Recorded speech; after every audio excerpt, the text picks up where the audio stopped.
Hey guys, welcome back to Let's Play The Legend of Zelda, Oracle of Ages. I am MegaFreak400, and we are going to continue on to get to the next dungeon. That is our next task, and that sound means Maple is here, but this is the past. Why is she in the past? Maple, explain yourself. You better, because if you just leave me hanging with no information as to why you are here, I will be sad. I came through this weird tunnel. Oh, so your explanation is you accidentally flew through the portal, which technically you wouldn't even fly through the portals because A, I had to activate them, and B, they're on the ground. Why would you be flying into the ground? But whatever. At least they explain why she's here, even if it's not one of the best explanations given. But yeah, that spot is where you'll. There's one thing I didn't explain about Maple is there's certain spots she'll appear at, like that is one of them. Once you've killed so many enemies, that's where she'll appear, in different spots, and that's one of the locations. So like if you, and I believe there is a spot for planting Hiskasha seeds here. The ding informed me, or the tone. But yeah, if you go to that spot, you'll find her there, or if you go to other spots, there's no real way to know except for just knowing where they are. But we also have a heart piece in here that I am going to go get real quick. Oh, that was dumb.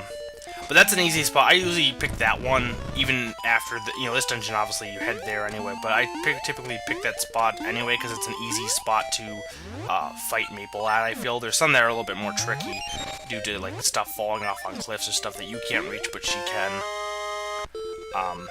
But yeah, Maple she'll be in past and present, and it's after you kill so many enemies, hence why she appears usually after dungeons, typically. Anyway, like I said, our next task is to actually head to the Crescent Island, as the Mako Tree explained. And that's actually getting there is already complicated enough, and then once you get there, getting to the dungeon takes a while. I guess not like an extraordinary amount of time, because, technically getting the first dungeon was a little long, but it feels like the longest thus far, and it's definitely the most complicated. But I don't mind it. I know, like, some people might be like, oh, well, this is kind of tricky and obnoxious, but personally, I don't. I actually enjoy this next portion, mostly because it's a little bit of a change of pace, I feel. Or it does change things up a little bit, but we got a ring, and now we are going to... Actually, wait, do I have to do anything else in town? I don't think I can do anything.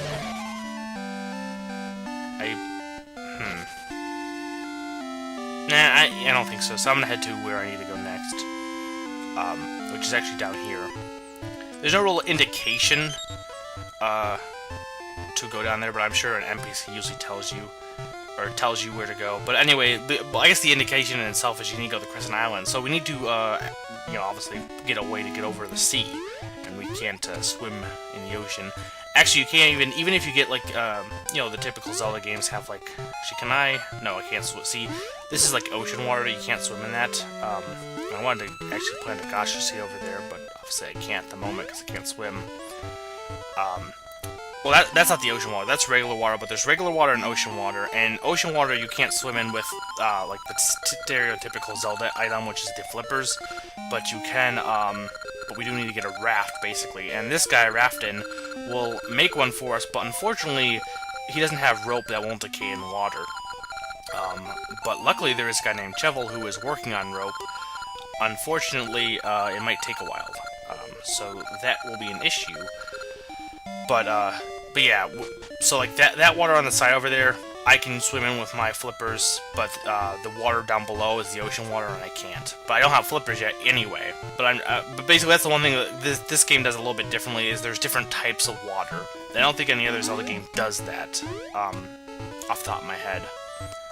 So anyway, let's go see Chevel for the rope. Hopefully it's done, but probably not, because, probably gonna take a while. I am researching items for use in water. And he wants to finish his work on flippers in swimming rope. So yeah, I do want the flippers, and the rope is... I say swimming rope? What the hell is swimming rope? But he wants to, help the world by inventing these things. Unfortunately, though, he's not going to... It's going to be quite a long time. Like, he's not ready yet. But luckily, Ralph has decided to give us exposition. Well, I don't know about exposition, but just give us direction. And he's going to do this a little bit, and there's no real reason for him to do this, because, like, he's looking for Nehru. He even mentions that he has no time to chat. Well, why the hell is he in this direction anyway if he's looking for Nehru? And we know where she is anyway, so I don't know. Ralph is a character. But like, he's basically just there to inform you of where to go next. Which is useful. But yeah, basically he mentions there's a grave in our present time that has Chevel's name on it. So we are going to head to the present to actually, you know, be able to make use of Chevel's rope, because he obviously isn't done with it right now. There's nothing over here, I don't think. Rolling Ridge, but I won't be going there for a long time. Yeah. But yeah, see, that's what I'm talking about, like, this game. I do like how they, like, Ocarina of Time didn't feel like it made use of 2 time areas as much as it could have, as I said. This game, it does connect them more, and, like, there's more of a direct relation. Whereas, like, okay, you need rope, so you go back to the present where the rope you needed in the past wasn't ready yet. And we will actually now head over there to, the graveyard. But first, actually, let's go to Vasu, since I'm here anyway. See what rings I have to reap. Or what rings I have to... not reap. What rings I... appraise my rings, rather. Do that. Okay. And it is... ooh, the Moblin ring. This one is actually kind of useful. Or not really... I don't think it's useful, but it's interesting. Basically, it transforms you into a Moblin. I don't think you can attack, though. Maybe you can. But, it's a unique ring, rather. And this one is... the Moblin ring as well. Well, that was kind of pointless. Luckily, if you get a duplicate, so you don't need 2 rings, he'll buy one back. Like a 10 rupee profit, I believe. So that's kind of useful, or nice of him, rather. And actually, you know what? Let's go see how Vader's doing, because I'm sure something's changed at this point. And it has. Vader looks a little strange. Well, he's a baby. They all look strange. But we have no rupees. So here is how this works. Basically, I don't know off the top of my head what things affect which. I will, when all of it's done, all is said and done, I'll, you know, I'll mention it, what each chain does. But basically, you can pay a different amount of rupees, and what you pay will affect the outcome of what this child grows into.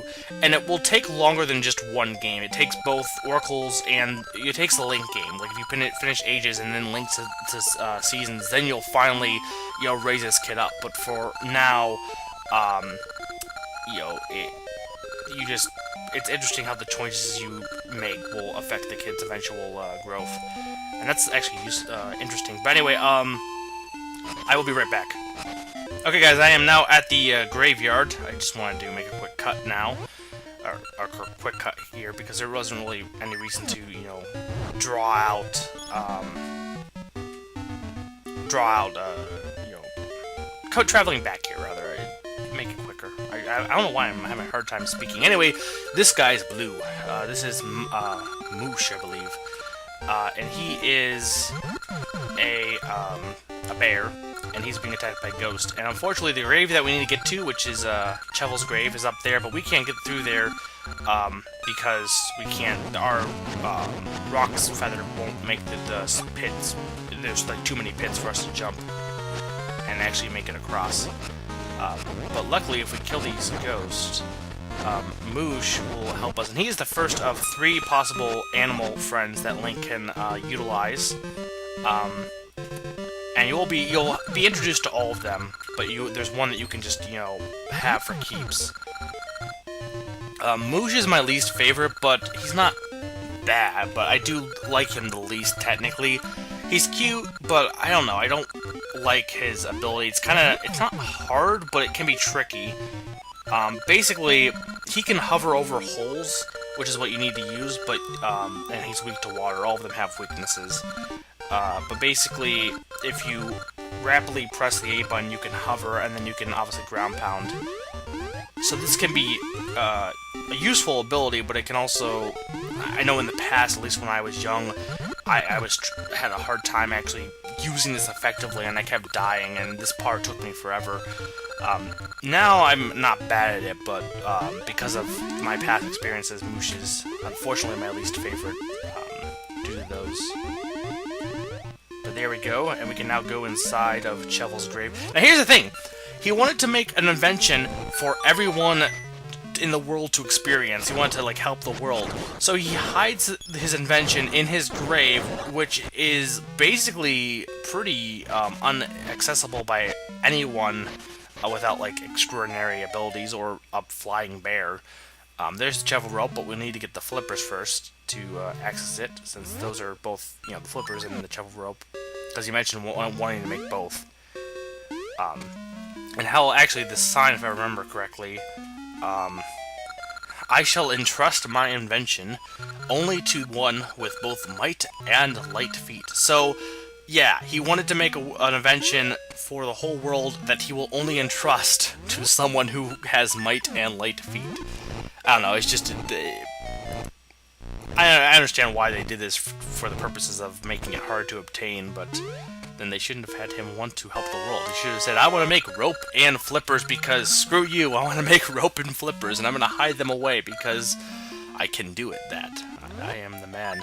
But now we can actually swim, which is definitely something that is a welcome addition. Because dying in water is obviously annoying, but really I didn't have to worry about that until now, and now we have the flippers. And we have the rope as well. You got Chevel rope. So now we can give this to Rafton, and he shall hopefully be able to make us a raft that can sail to Crescent Island, where the next dungeon is located. And no, hard-hat beetles, I don't want to be attacked by you. And unfortunately Moosh left, but we can go this way. I believe he does come back real quick for ow, I was dumb. For a quick second. Yes. Thank you, Moosh. Anyway, next time we will be going back to Rafton. So I am Mega 400. I think I'm going to end it here. So I see you guys next time. Bye.